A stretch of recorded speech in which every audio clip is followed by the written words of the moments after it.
Salut, c'est Quentin, j'espère que tu vas bien. Aujourd'hui, on se retrouve dans une nouvelle vidéo pour apprendre à utiliser les Table View Controller. Les Table View Controller, c'est quelque chose de très utilisé dans le développement d'applications. C'est utilisé notamment dans les applications de messages, dans les applications de to-do list ou encore dans les applications de réseaux sociaux pour afficher le fil d'actu. Mais avant qu'on passe à la pratique, j'ai deux choses à te dire.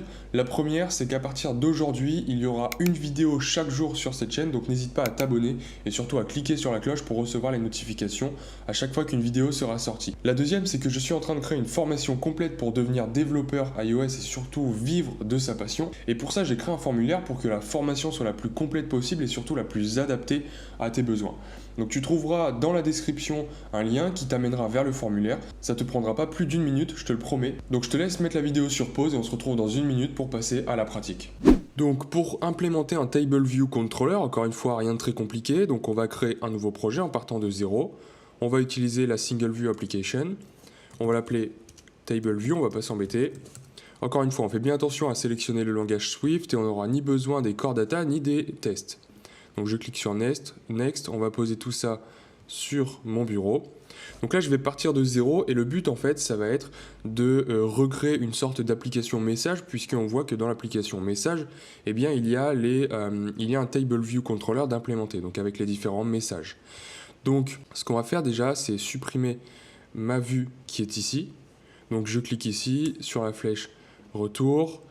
Mon view controller, le point Swift, on va venir le supprimer. On va vraiment repartir de zéro. Donc, ce qu'on va faire, c'est venir dans le storyboard et on va aller chercher un Table View Controller. Table, voilà. Donc, on prend bien le Table View Controller et non pas le Table View. En fait, on pourra refaire la même chose que ce qu'on va faire dans la vidéo avec un Table View. Mais dans ce cas-là, le Table View doit être à l'intérieur d'un View Controller. Donc là, on prend directement les deux en un, c'est-à-dire le Table View Controller. Donc je viens le glisser ici. Voilà, donc j'ai une nouvelle vue. Par contre, on voit qu'il n'y a pas la flèche ici. Donc c'est-à-dire que là, si je simule mon application, il ne va rien se passer, il n'y a pas d'écran d'accueil. Donc ce qu'on va faire, c'est cliquer sur le Table View Controller. Donc en cliquant sur le petit logo jaune ici. On va aller, il me semble, donc voilà, dans le quatrième onglet et on va cocher Is Initial View Controller. Et on voit ici la flèche apparaître. Donc dans ce cas-là, lorsqu'on va simuler l'application, on va directement apparaître sur cette vue ici. Donc maintenant, ce qu'on doit faire, eh bien, c'est créer un nouveau fichier. Donc j'appuie sur commande N pour en fait contrôler ma vue qui est ici. Donc comme ici, on va contrôler un Table View Controller, on va aller chercher un objet de type UI Table View Controller. Voilà. Et on va l'appeler Table View Controller. Donc on peut changer le nom, il n'y a pas de problème. Je clique sur Next, Entrée. Et ce qu'on va faire, eh bien, c'est connecter, donc là je vais juste le déplacer, on va connecter ce fichier qui est ici à ma vue qui est ici. Donc je clique bien sur Table View Controller, dans le troisième onglet, la classe, ça va être Table View Controller. Et là, mon fichier, la vue qui est ici et mon fichier sont bien connectés. Ce qu'on va faire aussi, c'est créer, donc encore une fois, commande N pour un nouveau fichier, et cette fois-ci, on va créer non pas un UI, un fichier UI Table View Controller, mais UI Table View Cell cette fois-ci. Donc ça en fait ça va être le fichier qui va contrôler une seule cellule de mon Table View Controller, puisque le Table View Controller c'est plusieurs cellules. Donc on peut changer son nom, on va l'appeler message cell, voilà. Next, encore une fois on appuie sur entrée. Et du coup, donc ce fichier-là, message cell, qui est de type UI Table View Cell, on va venir le connecter à ma cellule. Donc cette fois-ci, je ne clique pas sur le Table View Controller ici, mais je viens sélectionner ma cellule. Et on voit ici, dans le troisième onglet, que Xcode attend un fichier de type UI Table View Cell. Et ça tombe bien, puisque c'est ce qu'on vient de créer ici. Donc je rentre message cell, voilà. Et ce qu'on va faire, c'est lui donner aussi dans le quatrième onglet un identifier. Donc ça va me permettre d'identifier ma cellule. Donc on peut l'appeler message cell par exemple, et ça je vais le copier dans le presse-papier, on va s'en servir plus tard, comme ce qu'on avait fait en fait dans la vidéo où on utilisait les segways, donc on donnait un identifiant à mon segway. Donc ce que je vais faire maintenant, c'est aller dans... alors ce que je peux faire déjà, c'est importer quelques images. Donc j'ai déjà une image de préparer, le petit mec là qui est posé en terrasse. Je vais importer cette image, je vais la renommer Profile, voilà. Et ce qu'on va faire maintenant, c'est créer un peu le design de mon application. Donc je vais venir zoomer ici. La cellule, on va l'augmenter un peu. Alors où est-ce que c'est? il faut que je sélectionne message cell, voilà, dans le 4e onglet ou le 5e, voilà. On va cocher custom et on va remplir une case de, je sais pas moi, 60 par exemple, ou 80 même, voilà. Et ce qu'on va faire, c'est venir mettre une image ici, voilà. Donc je vais changer un peu les tailles de tout ça, et ça va être l'image. Donc je vais ajouter des contraintes, 0, on va lui donner une largeur de 100 par exemple, et donc là je le fais vraiment à l'arrache, et on vient choisir l'image, donc dans le 4e onglet, ça s'appelle Profile, voilà, hop, Profile, et on va le mettre en Aspect Feed, voilà, et ce qu'on va faire, c'est ajouter un label, hop, pour le nom, et un deuxième label pour le message. Donc je viens encore une fois changer les contraintes de tout ça, lui je vais l'étirer, histoire que le nom en fait ne dépasse pas si jamais le nom est trop grand. Voilà, donc on donne des contraintes, encore une fois, hop, hop, et la hauteur. On va juste venir le changer en lui mettant une taille un peu plus lourde, donc on va mettre ça en semi-bold, et ensuite on vient mettre le message ici, pareil, on lui donne des contraintes. Voilà, et ce qu'on va faire, lui, c'est lui changer la couleur, parce que si on regarde dans l'application message, donc d'une part le texte est un peu plus... non, on va le laisser en régular, mais on va juste changer sa couleur. Donc je sélectionne sa couleur, voilà, je la mets en un peu plus clair. Donc voilà, là c'est vraiment fait à l'arrache, et du coup ce qu'on vient faire, c'est connecter mes deux labels qui sont ici à mon message cell. Donc je vais sur mon storyboard, je clique sur ma cellule, et je fais apparaître l'Assistant Editor. Voilà, donc là, c'est peut-être pas automatique, on va peut-être devoir aller dans le mode manuel pour aller chercher mon fichier message cell. Donc je vais le chercher ici dans Table View, voilà, il est ici. Et ce qu'on va faire, on fait un peu de place et on vient connecter donc on vient connecter mes deux labels. Donc ça, c'est destinataire, desti label, on va l'appeler comme ça. Et ça va être le message label. Voilà, donc là, j'ai mes deux labels qui sont connectés. Et ce qu'on va faire, on va retourner dans le Table View Controller. Donc je vais revenir en mode texte classique. Et donc, alors, tous les commentaires qui sont ici, on peut les supprimer. Voilà, ça on enlève. Ça aussi on enlève. Et ce qu'on va faire, c'est créer une classe qui va nous permettre en fait de stocker les messages. Donc, classe message, voilà. Elle n'a pas de super classe.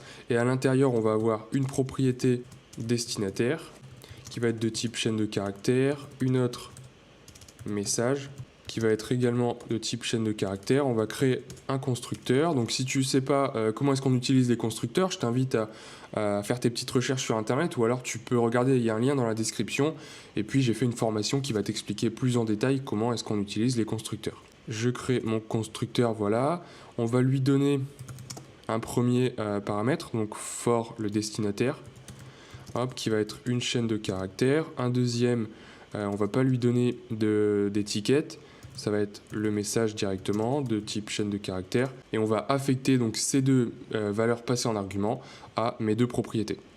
Donc self.destinataire égale desti, voilà, et self message égale mess. Donc voilà, là j'ai créé mon constructeur, et du coup je peux venir dans le fichier, dans la classe TableViewController, je peux venir créer un dictionnaire qui va contenir tous mes messages en fait. Donc let data, on va l'appeler comme ça, les données, qui est égal, donc plutôt de type un tableau de messages, voilà, et on va lui donner quelques valeurs. Donc on va construire un premier message, alors pas message cell, message tout court, voilà, on ouvre les parenthèses pour appeler le constructeur. Alors ici c'est pas for, pardon, c'est from de la part du destinataire. Hop, donc je viens rechanger tout ça, voilà. Donc je réouvre mes parenthèses pour appeler le constructeur from papa, le message c'est tu rentres quand, voilà, je vais créer des autres messages. Donc voilà, j'ai créé mes données en fait qui vont servir justement à remplir mon TableViewController. Donc là, comme c'est une application message, j'ai créé des messages. Et ce qu'on va faire maintenant, c'est descendre un peu, on va aller dans la fonction, la méthode number of sections, et en fait ça va retourner le nombre de sections qu'on veut. Donc le nombre de sections dans mon TableView c'est juste 1, on veut une seule colonne. Et dans la deuxième méthode qui est ici, TableView number of row in section, donc ça c'est le nombre en fait de lignes qu'on veut par colonne. Et le nombre de lignes, eh bien c'est tout simplement le même nombre qu'il y a, le même nombre d'objets qu'il y a dans data. Donc on va aller chercher notre objet data, et on va aller chercher la propriété count, et ça va donc retourner, dans notre cas, 3, puisqu'on a 3 messages. Ensuite, ce qu'on va faire, c'est implémenter la méthode qui s'appelle TableViewCell for row at indexPath. Donc, on va juste commencer à taper index. Alors, on va pas la trouver comme ça. On va peut-être taper cell for row. Voilà. Si je tape juste cell for row, on voit que c'est la première ici. Donc, j'appuie sur Entrée. Elle est automatiquement complétée par Xcode. Et ce qu'on va faire, en fait, ça, c'est la fonction qui va nous permettre de créer une cellule à cet index-là. Donc, on va tout simplement créer une cellule. Let cell égale TableView. Alors, c'est un égal TableView. On va aller chercher la méthode DQReusableCell. Et l'identifier, eh bien, c'est tout simplement ce qu'on a copié tout à l'heure. Donc, message cell, c'est l'identifiant qu'on avait donné à ma cellule. Ensuite, ce qu'on va faire, c'est la caster en tant que... donc là, c'est la classe message cell, voilà. Donc là, on l'a casté. Maintenant, on va pouvoir lui donner les valeurs de ses propriétés différentes. Donc là, on a la propriété desti-label. Donc c'est un label, donc on va aller chercher la propriété texte de ce label. Égale data. On va aller chercher l'élément qui est à l'index indexed. Voilà, indexPath.row. Et ça, en fait, pour la première cellule, eh bien, ça va aller chercher le premier élément de mon tableau. Donc ensuite, une fois qu'on a récupéré le premier message, eh bien, on va aller chercher lorsque... donc là, c'est le destinataire qu'on veut affecter. Donc on va aller chercher la propriété destinataire. Et on va faire la même chose. Donc cell. Ici, c'est message label.text. On va changer le texte du message. Égale data encore une fois. On fait la même chose. IndexPath.row. Et on vient chercher cette fois-ci non pas le destinataire, mais le message. Et on va retourner ma cellule. Voilà. Donc cette fois-ci, je peux simuler mon application. On va faire ça sur un iPhone 10, ce sera plus stylé. L'application s'est bien lancée. On voit ici les 3 messages qui s'affichent avec les destinataires, le texte. Voilà, ils sont bien différents pour les 3 messages. Donc là, je ne sais pas pourquoi les cellules sont un peu plus grandes que ce que j'avais prévu. Il faudrait peut-être revoir un peu les contraintes. Donc là, on voit par exemple qu'on peut sélectionner, etc. Donc c'est différents paramètres qu'on peut changer dans le code, mais on ne va pas s'attarder là-dessus dans cette vidéo. Donc n'hésite pas à repasser cette vidéo parce que voilà, il y a plusieurs étapes et il faut vraiment respecter chaque étape pour compléter les différentes cellules du TableView Controller. Mais voilà, si ces quelques étapes sont respectées, il n'y a pas de problème, on obtient un TableView Controller parfait.